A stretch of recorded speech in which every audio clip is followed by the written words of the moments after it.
beautiful Overland Park, Kansas, on the campus of Johnson County Community College. It's the Brandon Parnes Hour Fun.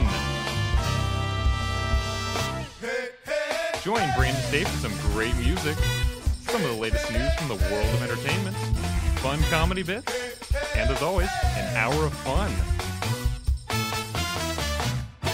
And now, here's your host, Brandon Parnes. Welcome to the Brandon Parnes Hour Fun. This is part 2 of what turned into a two-day interview with Nickelodeon legend Jeff Sutphen. I've been literally the listeners might not know is I've actually been talking straight through the night, and we're literally just picking it up right now. I have not gotten any sleep. Neither has Jeff. It's been crazy. He's just been. Oh, the stories. And yeah, the stories were incredible, but more stories from the world of Nickelodeon and beyond. Let's talk. There's this guy who you may or may not know, audience listening at home, named Pick Boy. Is that correct? I believe, yeah. Pick Boy. 2 words, capital P-I-T-K, space, boy, B-O-Y, capital B on that as well. Yeah. And where did you find this guy? Because he was the picking superhero on You Pick Live, the resident superhero. Yeah, I believe he likes to refer to himself as the world's greatest picking superhero. He's very arrogant. Yeah. Honestly, I don't think anyone ever went out looking for him. We were doing a show called You Pick Live. I was one of the producers on it, and this guy, he showed up in the studio. He was in a costume, or let me correct myself, a uniform, as he likes to refer to it. And he says, hey, listen, you got a show about picking. I happen to be the world's greatest picking superhero. We had no idea what that meant. We thought he was kind of like a weird, quirky guy. We said, yeah, come on in. And he never left. Oh, wow. And so he really... But he became a staple of the show. Into the show. Yeah, he did all right. He kind of, he became that guy. And he was, very fun to work with. But like I said, he never left. I do believe he actually slept in the studio. Wow. A majority of the time. Yeah. So, yeah. But a fun guy. And no one ever really knows where he came from. No one knows who he actually is. We actually come to believe that he is a real-life, honest-to-God, full-time superhero. Wow. Like, he never told us his real name. He always insisted it was Pick Boy. There was one year, the first year that Pick Boy went to the Super Bowl 38, and he went on the sideline to do some reporting for You Pick Live. And all the reporters were like, who is this guy? Because that had never been seen before. I can only imagine.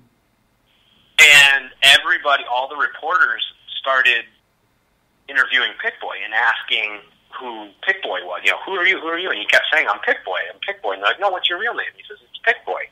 And one of the Pick Boy needed a credential to get onto the field, but they didn't have one for him, so they gave him a credential of this. The picture on it was like this 45-year-old balding man with a full beard. And so he put that credential on, but put it underneath his... Jeff? Jeff, are you still there? Guys, we have lost Jeff. Give me a second. I found Jeff, everybody! Jeff is back!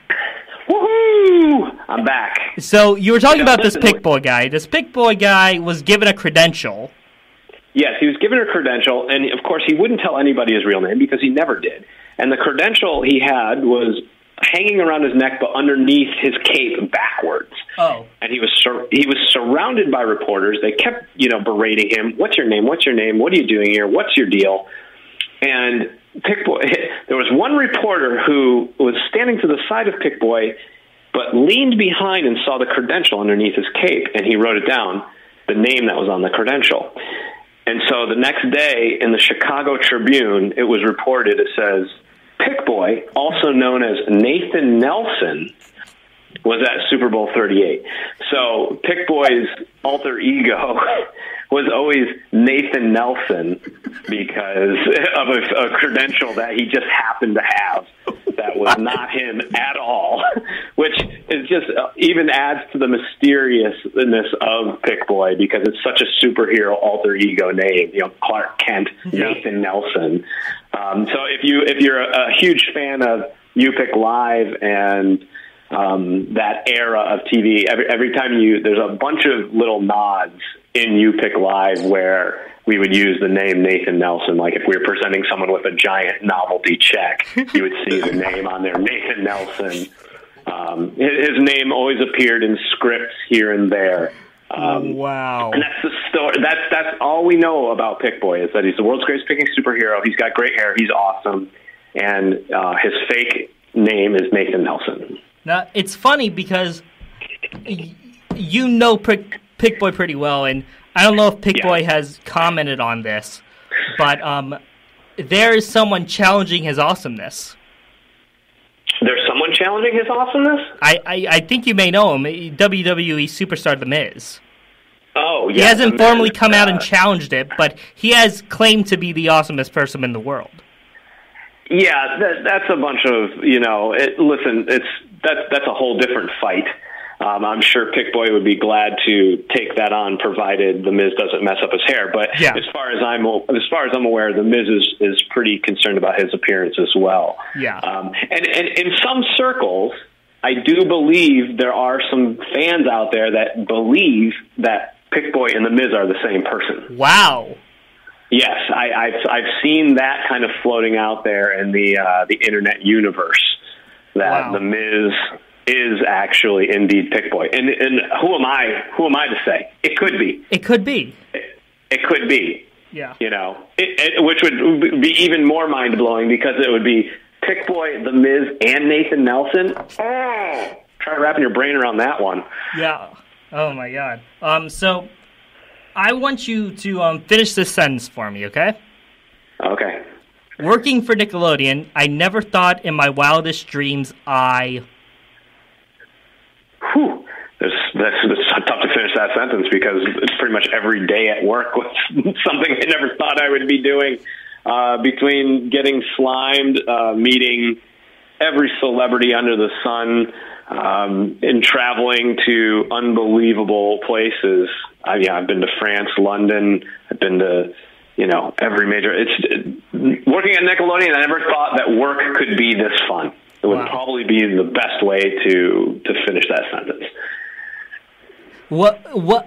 Because another question I was circling was maybe not the most famous celebrity you've gotten to meet, but maybe just the most randomest. Like, working for Nickelodeon, I didn't think I would ever meet this person because why would this person be associated with Nickelodeon anyway? Do you know what I mean?